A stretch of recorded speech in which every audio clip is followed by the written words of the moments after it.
Thomas Tennis here again with another fabulous, unbelievable. This one is you're gonna love this one.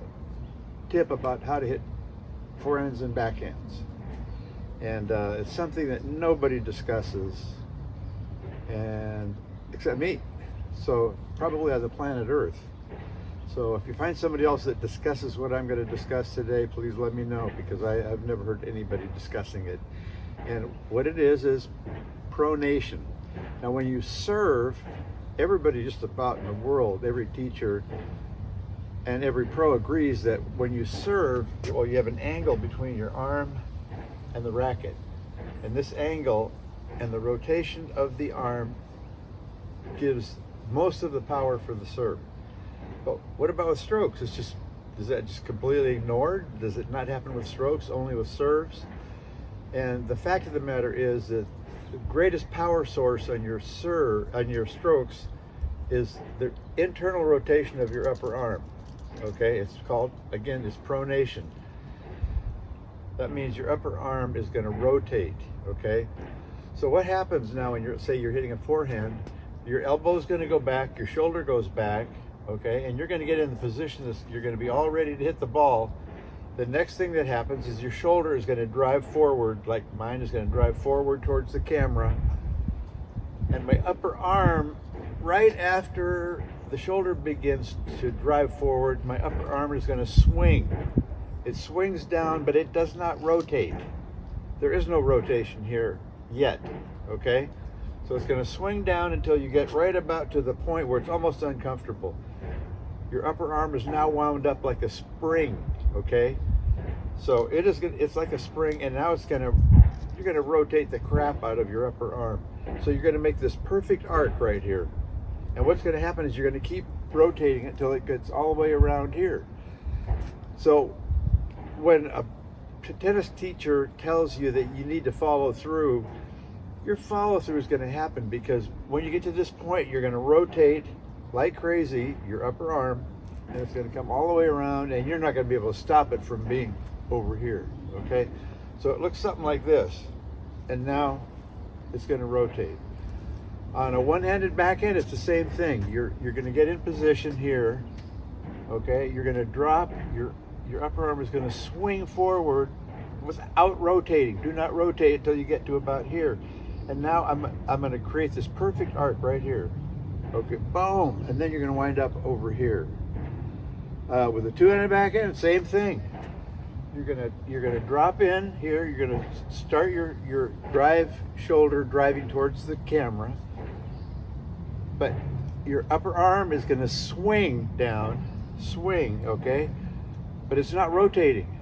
Do not rotate till you get to right below your belly button. The butt of the racket should be right below your belly button, okay?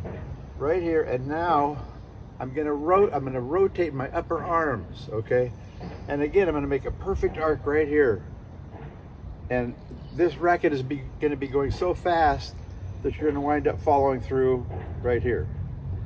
So I love it when people say to extend through the ball. They've completely killed the number one power source.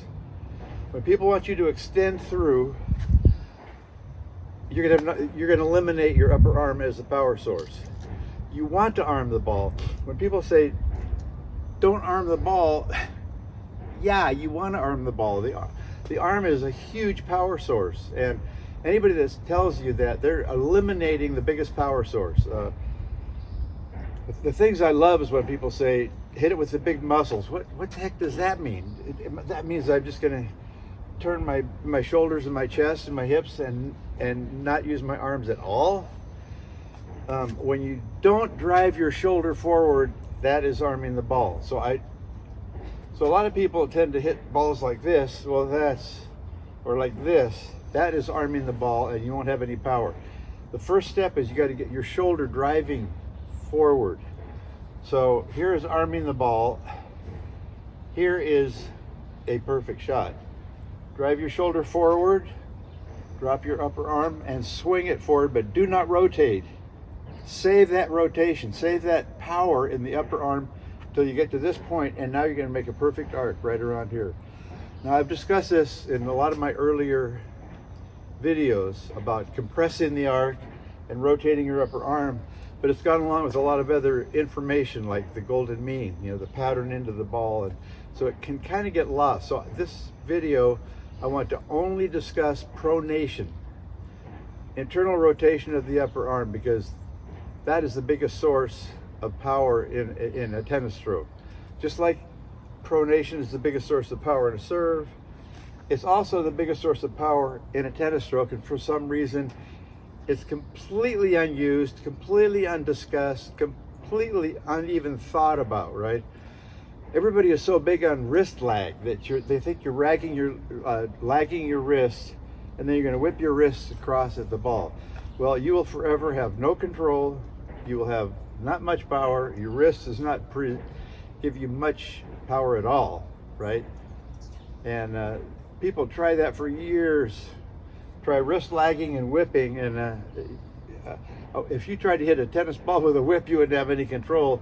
And if you're trying to whip your racket into the ball, you won't have any control either. So, and on a two-handed backhand, there's not much whip anyway, because you got two hands on the racket, and you're just not going to get a whole lot of whip out of that. But what you're going to do is you're going to get power from pronation. Okay, drop to right here, make this perfect arc, and you will just see that you'll get tremendous power without a whole lot of play in your wrist. Now, you don't want to grip the racket so tight like concrete.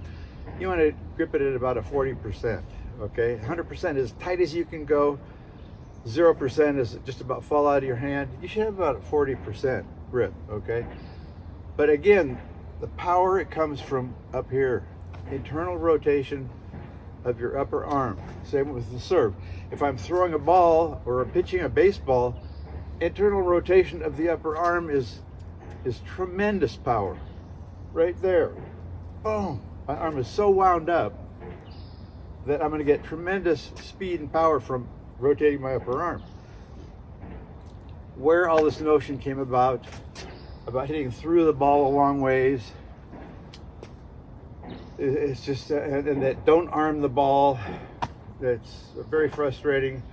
But so many people would have such an easier time playing tennis if they knew about internal rotation of the upper arm, and this video will give you that information.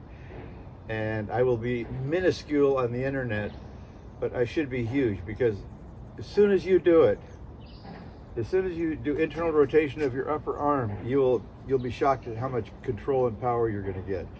Now be sure and go into the ball at 20 degrees, just like following the golden mean. You want to rotate the racket head with using your upper arms into the ball at 20 degrees, and then up 40 to 50 degrees.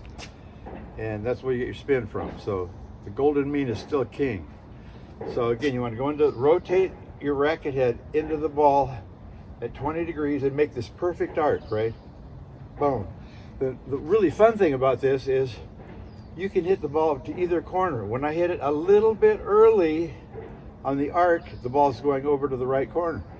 If I hit it a little bit late on the arc, it's going to the other corner. If I hit it perfectly at the tip of the top of the arc, it's going to go straight. So you can control without changing any body direction. You can control where the ball is going. So it disguises the ball so perfectly. So anyway, that's it for today, and I hope this is helpful for you. Now I'm just going to put a few videos up of myself and hitting, and what I'm going to do is isolate. I'm going to isolate my shots so that all I'm going to do is this. This is a great way to learn it, is isolate your upper arm rotation. And it's really important that you keep swinging. You're going to keep swinging your upper arms forward, and you're going to rotate and swing your upper arms. Okay, don't just stop here and pronate. You're going to go like this, and you're going to continue swinging your arms and finish the stroke. But here I'm going to pronate and continue swinging the upper arm, so it's just about biting on the inside of your elbow on the follow through. So I'm gonna but isolate this movement out of the stroke when you practice, when you try to learn it. just get your racket right to here, right below your belly, and then try rotating and swinging and isolate it out. And once you do it, you will get the idea, and then add it to the whole swing. Do the whole thing. So but isolate initially just so you get the feeling of it. So anyway, I'm going to hit some on the ball machine, and I'm going to show you how to isolate. Okay, here's a diagram of what it looks like from above. On the upper left, you can see the racket comes forward, but your upper arm is not rotating at all until it reaches right about mid-belly. And at that point, your upper arm rotates like crazy, and that's the pronation part of the swing. So there's kind of two parts of it, but make sure you're swinging your arms forward and pronating. Okay, here I am doing the SwingPro, just a few hits from me, but more important, I've got some professional tennis players doing it even better than I do it. Okay, notice how they continue their swing forward as their arm rotates, and that's a very important part of it. Don't just rotate or just pronate.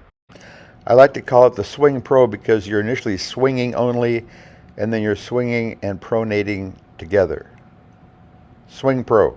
Here's the full swing. I hope you can see the upper arm swing forward without rotating, and then they rotate when the racket butt hits about mid-belly section. So pretty obvious when you see it. Once you see it, it's so easy to see, and you wonder why don't more people do it. But that's a real puzzle of tennis. Well, I hope you enjoyed this video, and with that, I'll say good day until my next one. Goodbye. That's it.